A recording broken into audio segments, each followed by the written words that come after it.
Hi sir. Hi hi అండి. ఎలా అనిపించింది ఫస్ట్ టైం అంటే బిగ్ బాస్ కి వెళ్ళిన తర్వాత ఫస్ట్ టైం హీరోగా యాక్ట్ చేశారు. మీ సినిమా మీరు పడిన కష్టం మీరు చూసుకున్నారు. ఎలా అనిపించింది? So very very happy sir. ఎందుకంటే ప్రతి ఒక్క ఆర్టిస్ట్ కానీ లేకుంటే ప్రతి డైరెక్టర్ ఎవరైనా క్రేవ్ చేసేది మన ప్రేక్షకాదరణ కోసమే.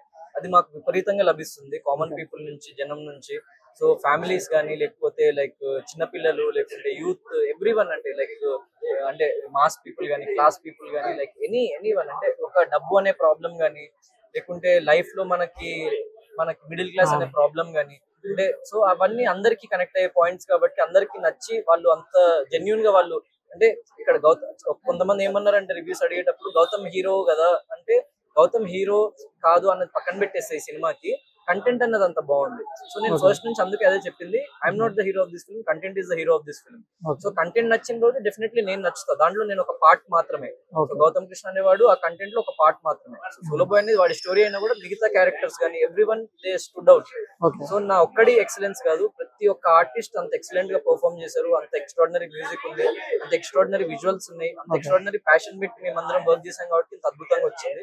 సో ఇలాంటి మంచి మంచి ఫిల్మ్స్ నేను డెఫినెట్లీ మంచి టీమ్ తోని మంచి యాక్టర్స్ తో ఇంకా ఫర్దర్ గా వర్క్ చేయాలని చెప్పేసి నేను అనుకుంటున్నాను. ఓకే, అంటే ఈ మూవీ ఆఫర్ అనేది మీకు బిగ్ బాస్ కి ముందే వచ్చిందని చెప్తున్నారు. మరి ఈ సినిమా ఎందుకు అంత లేట్ అయిందంటారు? అంటే లైక్ బిగ్ బాస్ కి ముందు నాకు ఆఫర్ వచ్చింది, దాని తర్వాత బిగ్ బాస్ సీజన్ 7 కి వెళ్ళడం జరిగింది. ముందే చెప్పిన ఇలా వచ్చిందంటే వెళ్ళమన్నారు, అంటే ఫర్దర్ గా నాకు రీచ్ గానీ లేకుంటే రికగ్నిషన్ గానీ పెరుగుతుంది కదా అని చెప్పేసి లైక్ ప్రొడ్యూసర్ గానీ మా టీం గానీ పంపించారు. సీజన్ 7 అయిపోయి వచ్చిన తర్వాత like major portion of the shooting అని పోస్ట్ ప్రొడక్షన్ అది అయిపోయే టైంకి మళ్ళీ సీజన్ 8 వచ్చింది. సో ఓకే లైక్ నువ్వు మళ్ళీ అంటే లైక్ సెకండ్ టైం ఎవరికి ఆపర్చునిటీ రాదు, కొంచెం డిఫరెంట్ గా ప్లాన్ చేస్తున్నాం అని చెప్పేసి టీం కూడా చాలా కన్విన్స్ చేశారనమాట. And financially also I was getting paid very well, weekly remuneration అదంతా. సో లైక్ ఎవ్రీథింగ్ అంటే లైక్ బాగుంది కదా అని చెప్పేసి ఇంకో ట్రై ఇద్దాం అండ్ మనము మళ్ళీ ప్రూవ్ చేసుకునే ఒక స్కోప్ దొరుకుతుంది కదా అని చెప్పేసి వెళ్ళడం జరిగింది. సో నేను అనుకున్నట్టే లైక్ టాప్ 2 లోకి వెళ్ళి వైల్డ్ కార్డ్ కి వెళ్ళినా కూడా టాప్ 2 లోకి వెళ్ళినా కాబట్టి వెరీ హ్యాపీ. అండ్ జనాలు నన్ను లైక్ తెలుగు పీపుల్ మెయిన్లీ వాళ్ళు నన్ను గుండెల్లో పెట్టుకున్నారు. అండ్ దాని తర్వాత ఈ సినిమా రావడం, దెన్ ఈ సినిమా నిజంగా ప్రేక్షకులకు నచ్చడం, వాళ్ళు నిజంగా అంతా లైక్ ఆదరించడం అన్నది నాకు వెరీ వెరీ హ్యాపీ. ఓకే, అంటే నాకు నిన్న రివ్యూస్ చెప్పే వాళ్ళలో కొంతమంది లేడీస్ వచ్చి చెప్తున్నారు ఈ సినిమా మధ్య తరగతి వాళ్ళు చూడాలి, మెయిన్ గా వచ్చేసి యూత్ చూడాలి అని.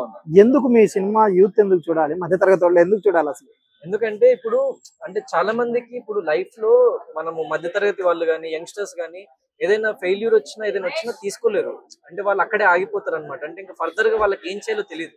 సో ఈ ఫిలిం లో ఏంటంటే అన్ని దారులు మూసుకుపోయినాయి అన్న టైంలోనే అసలైన జీవితం మొదలవుతుంది అన్న ఒక బ్యూటిఫుల్ మెసేజ్ ఉంటది, ఒక హోప్ ఉంటది, ఒక ధైర్యాన్ని ఇస్తుంది అనమాట మనకి. సో ఒక మంచి ఎంటర్టైన్మెంట్ ఎలిమెంట్స్ అవన్నిటితో పాటు like people will reflect themselves. So నేను అందుకే ప్రీ రిలీజ్ ఈవెంట్ లో చెప్పినట్టు థియేట్రికల్ రన్ ఒకటే కాదు, this film will stay in Telugu audience minds for ever. So అది నేను చెప్పగలుగుతా బలంగా. ఇంకోటి ఏంటంటే నాకు ఎప్పటి నుంచో డౌట్ ఉంది, మీ ట్రైలర్ లాంచ్ కానీ ప్రీ రిలీజ్ ఉంటప్పుడు మీరు ఒకటి చెప్పారు, మనం ఒక 10 రూపాయలు సంపాదిస్తే బయట ఒక 2 రూపాయలైనా మనము ఇవ్వాలి అని చెప్పి. అలాంటి అసలు మీకు ఆ ఆలోచన ఎందుకు వచ్చింది అసలు? ఎందుకంటే లైక్ ఇప్పుడు normal regular day to day jobs చేసుకునే వాళ్ళ కష్టంని బట్టే వాళ్ళకి శాలరీ రావడం కానీ వాళ్ళకి డబ్బు రావడం కానీ ఉంటుంది. కానీ నాకు పర్టికులర్లీ నేనున్న స్థాయిలో ఏంటంటే లైక్ పీపుల్ వల్ల లేకుంటే ఆడియన్స్ వల్ల లైక్ నేను ఇక్కడ వరకు రాగలిగిన, సో నేను ఇంతటి వాడిని అవ్వగలిగిన. సో నాకు ఇంత ఇచ్చిన ఒక ప్రజల కోసం నేను కూడా ఏదైనా చేస్తే నాకు కైండ్ ఆఫ్ సాటిస్ఫాక్షన్ ఉంటుంది లైఫ్ లో అని చెప్పేసి. సో ఎందుకంటే నేను చాలా చిన్న స్థాయి నుంచి వచ్చిన, నాకు సాయం విలువ తెలుసు, అండ్ ఒక మిడిల్ క్లాస్ వాళ్ళ కష్టాలు తెలుసు, అండ్ ఎంత ఇబ్బందులు ఉంటే మనకి లైఫ్ లో తెలుసు. సో నాకు మనకి ఎప్పుడు ఎంత సంపాదించిన ఇబ్బందులు అనేవి దానికి వాళ్ళకి తగ్గట్టు పిండి కొట్టి రొట్టె అన్నట్టు ఎంత సంపాదించిన ఇబ్బందులు ఉంటాయి, కానీ నేను చేయగలిగినంత నేను చేస్తా అని చెప్పేసి అన్నారు. కొంచెం మొత్తానికి నేను చేయలేకపోవచ్చు కానీ నేను చేయగలిగినంత వరకు నేను చేస్తా అని చెప్పేసి. అంటే బిగ్ బాస్ తర్వాత మీరు సినీ ఫీల్డ్ లో వెండి తెరలో వెలుగుతున్నారు, ఇప్పుడు రిలీజ్ అయింది. మీకు ఎవరైనా ఈ సినిమా చూసి అరే నువ్వు బిగ్ బాస్ లో అలా చేసావు, ఈ సినిమాలో ఇలా చేసావు బాగుందిరా అని ఎవరైనా మీకు కాల్స్ చేశారా? అంటే కాల్స్ అని కాదు, లైక్ నాకు చాలా మంది అంటే బిగ్ బాస్ లో ఉన్న పీపుల్ కానీ వాళ్ళందరూ సో యునానిమస్లీ లైక్ ఎవ్రీవేర్ చాలా పాజిటివ్ ఉంది సినిమా గురించి. అంటే కంపారిజన్ అనేది కొంతమంది ఇప్పుడు అదే డాన్స్ బాగా చేయలేదు, ఇప్పుడు డాన్స్ చాలా ఇంప్రూవ్ అయింది, ఎక్స్ట్రాడినరీగా చేసినాం అని చెప్పేసి పబ్లిక్ రివ్యూస్ అవి వచ్చినాయి. సో దానికి వెరీ హ్యాపీ, ఎందుకంటే చాలా కేర్ తీసుకుందాం దీనికి. సో అరే డాన్స్ చేయలేవు అని అంటున్నారు కదా, చేసి చూపిద్దాం. అంటే నా మైండ్ సెట్ ఏంటంటే ఎప్పుడైనా నువ్వు ఇది చేయలేవు అని చెప్పేసి అంటే ఎలాగైనా కష్టపడి మళ్ళీ ఎలా రివర్ట్ బ్యాక్ అయ్యి మళ్ళీ ఎలా దాన్ని మనల్ని మనం ప్రూవ్ చేసుకోవాలన్న కోణంలోనే ఆలోచిస్తాను నేను లైఫ్ లో ఎప్పుడైనా.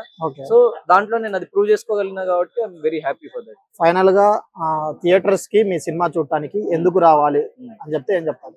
సో సోలో బాయ్ అనే film very like huge theatrical experience. అంటే ఇది మేము చాలా తక్కువ బడ్జెట్ లో చేసిన మ్యూజిక్ గానీ సౌండ్ డిజైన్ గానీ మీరు ఒకసారి వెళ్తే నేను ఎందుకు ఇలా చెప్తున్నా మీకు అర్థమవుతుంది. ఓటీటీలో కానీ లేకుంటే మీకు మొబైల్ ఫోన్స్ లో ఎక్కువ, ఓటీటీలో అంటే మీరు వచ్చినప్పుడు మొబైల్ ఫోన్స్ లో ఎక్కువ మంది చూసేది, అందరికి పెద్ద పెద్ద లైక్ హోమ్ థియేటర్ సిస్టమ్స్ అవన్నీ ఉండవు.